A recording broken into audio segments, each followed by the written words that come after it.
Assalamualaikum warahmatullahi wabarakatuh. Halo semuanya, nama saya Hilma Anil Hayati. Saya mahasiswi dari Universitas Muhammadiyah Banjarmasin. Sebelumnya saya mohon izin karena di sini saya ingin memenuhi prasyarat untuk mengikuti ujian akhir semester, yang dimana mata kuliah ini adalah strategi pembelajaran bahasa dan sastra Indonesia yang diampu oleh dosen saya yang bernama Istiqomah MPD. Selamat menyaksikan. Di mana di sini saya akan mempresentasikan mata kuliah ini yang materinya berjudul Pembinaan, Perencanaan, dan Pengembangan Bahasa Indonesia dengan Baik dan Benar. Maka dari itu yuk kita simak sama-sama. Baik, kita masuk ke perencanaan, pengembangan, dan pembinaan bahasa. Pada poin pertama, kita masuk ke perencanaan bahasa, yaitu di mana perkembangan bahasa di Indonesia tentu melalui perencanaan yang sangat matang. Semakin berkembangnya zaman, maka pasti adanya perkembangan bahasa Indonesia. Dari fungsi dari perencanaan bahasa Indonesia adalah untuk melestarikan bahasa sebagai identitas bangsa yang teruji dan mengembangkannya menjadi bahasa yang modern, sehingga menjadi pengembangan bagi bangsa negara Indonesia. Oleh karena itu, perlu adanya strategi perencanaan bahasa Indonesia.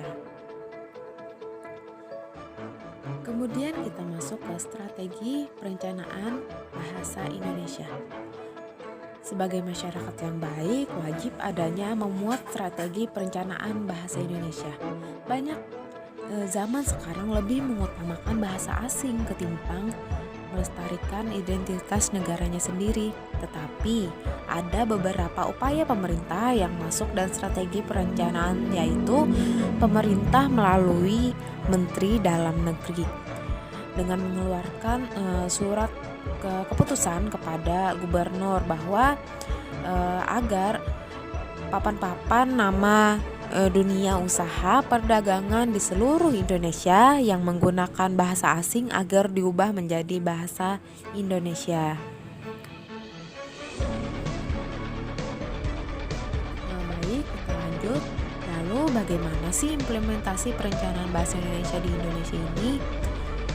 Di Indonesia menetapkan kebijakan berdasarkan analisis yang komprehensif, mendirikan lembaga yang bertanggung jawab dalam pembinaan dan mengembangkan bahasa Indonesia terdiri atas pakar-pakar bahasa, mensosialisasikan penggunaan bahasa di lembaga, pemerintah, dan masyarakat.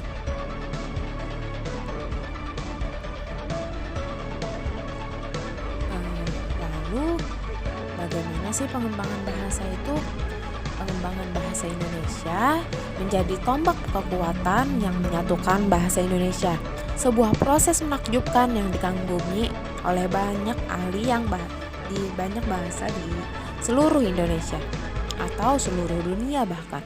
Bayangkan rakyat yang satu negara kepulauan yang terdiri dari puluh-puluh suku dengan bahasanya yang berbeda-beda berhasil digiring untuk menerima satu bahasa di luar bahasa daerah mereka sebagai bahasa persatuan bahasa nasional, yaitu bahasa Indonesia.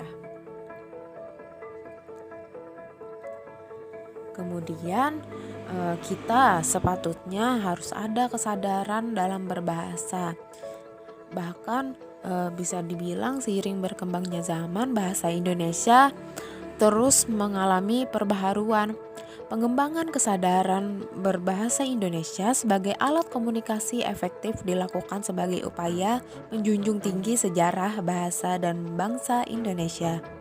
Dengan adanya kesadaran berbahasa Indonesia akan mampu menumbuhkan semangat dalam berbahasa Indonesia sebagai bukti kecintaan terhadap bangsa kita, serta menjunjung tinggi bahasa sesuai ikrar ketiga Sumpah Pemuda.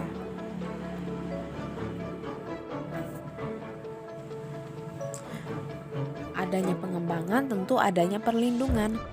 Nah, negara kita mempunyai badan bahasa yang mempunyai salah satu program kerja, yaitu pengembangan dan perlindungan, yaitu bahasa dan sastra Indonesia yang perlu dikembangkan agar mampu mempertahankan fungsinya, baik sebagai wahana komunikasi maupun sebagai wadah ekspresi estetika.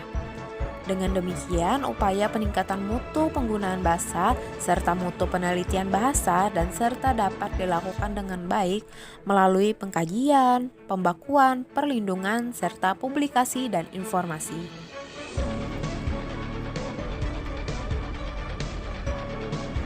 Lalu sekarang kan media massa sangat diperlukan apalagi saat masa pandemi sekarang ini. Media massa memberikan adil pembinaan pengembangan bahasa Indonesia, kata dan istilah baru baik yang bersumber dari bahasa daerah maupun dari bahasa asing. Hal tersebut menjadi tempat untuk kita lebih mudah mengekspresikan diri dalam berbahasa atau sastra Indonesia melalui media massa. Lalu pembinaan bahasa Indonesia. Pembinaan dan pengembangan bahasa Indonesia dilakukan meliputi usaha-usaha pembakuan agar tercapai pemakaian bahasa yang cermat. Nah, sekarang kita lihat. Untuk kepentingan praktis, telah diambil sikap bahwa pembinaan terutama ditunjukkan kepada penuturnya, yaitu masyarakat, yaitu kita semua. Pemakai bahasa Indonesia dan pengembangan terutama ditunjukkan kepada bahasa dalam segala aspeknya. Pembinaan dan pengembangan mencakup dua arah, yaitu pengembangan bahasa mencakup dua masalah pokok. Masalah bahasa dan kemampuan sikap dan pembinaan mencakup masyarakat dan generasi muda. Lalu apa sih komponen yang mempengaruhi keberhasilan pembinaan bahasa Indonesia? Di antaranya pertama adalah masyarakat Indonesia yang akan dibina. Sebagai masyarakat tentu adanya kita kesadaran.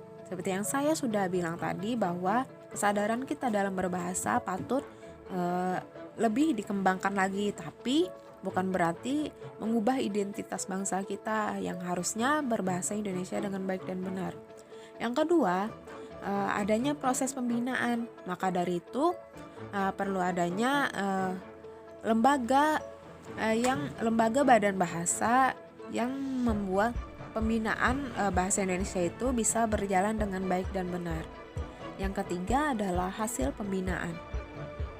Hasil pembinaan akan dilihat dari bagaimana masyarakat bisa menggunakan bahasa dengan baik dan benar. Yang keempat, perangkat alat pembinaan. Seperti yang saya bilang tadi bahwa media massa salah satu perangkat alat pembinaan kita agar bisa berbahasa dengan baik dan benar. Yang kelima, keadaan masyarakat. Baik, bahwa adanya keberadaan Badan Pengembangan dan Pembinaan Bahasa atau biasanya disebut dengan Balai Bahasa. Badan bahasa ini mempunyai tugas dan fungsi berbeda dengan organisasi lain. Hal itu tercermin dari struktur organisasinya. Selain dilengkapi dengan bidang-bidang umum, seperti dalam organisasi pada umumnya, juga dilengkapi dengan bidang-bidang khusus berdasarkan keputusan Surat Menteri Pendidikan. Lalu apa sih program Badan Bahasa ini? Pada poin pertama itu adanya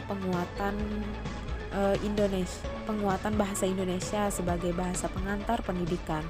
Kemudian program Balai Bahasa yang lainnya menjadi perlindungan bahasa dan sastra. Kemudian peningkatan mutu dan jumlah karya dan kritik sastra. Ada juga peningkatan fungsi bahasa Indonesia sebagai bahasa internasional. Ada juga fasilitas program studi bahasa dan sastra Indonesia di SMA dan perguruan tinggi. Kemudian meningkatkan kemahiran membaca, menulis, dan berkomunikasi dalam bahasa Indonesia pada pendidikan keaksaraan. Semuanya sertifikasi penggunaan bahasa di ruang publik. Nah, di ruang publik ini maksudnya di acara resmi patut adanya penggunaan bahasa Indonesia dengan baik dan benar. Apabila keseharian tentunya akan lebih nyaman memakai bahasa daerah kita sendiri. Tentunya kita sebagai warga Indonesia tidak melupakan identitas bangsa, yaitu bahasa kita Indonesia. Namun, kita juga patut melestarikan bahasa daerah kita dari berbagai suku masing-masing. Semua yang saya sebutkan tadi merupakan sebuah upaya agar kita sebagai warga Indonesia lebih mengedepankan bahasa kita, identitas kita sebagai bahasa nasional, agar bisa dilihat orang bahwa kita bangga memiliki bahasa yang menjadi identitas kita. Seperti yang saya jelaskan tadi bahwa banyak perdagangan atau usaha orang yang memakai bahasa asing, sedangkan kita berada di negara kita yang melupakan identitas bangsa kita sendiri. Nah, maka dari itu, yuk kita sama-sama bangga terhadap identitas bangsa kita. Gunakan bahasa Indonesia, lestarikan bahasa daerah, dan kuasai bahasa asing. Nah, itu tadi pemaparan materi dari saya. Salah hilaf mohon maaf, semoga bermanfaat untuk kita semua. Saya Hilma Anil Hayati, pamit undur diri. Wassalamualaikum warahmatullahi wabarakatuh.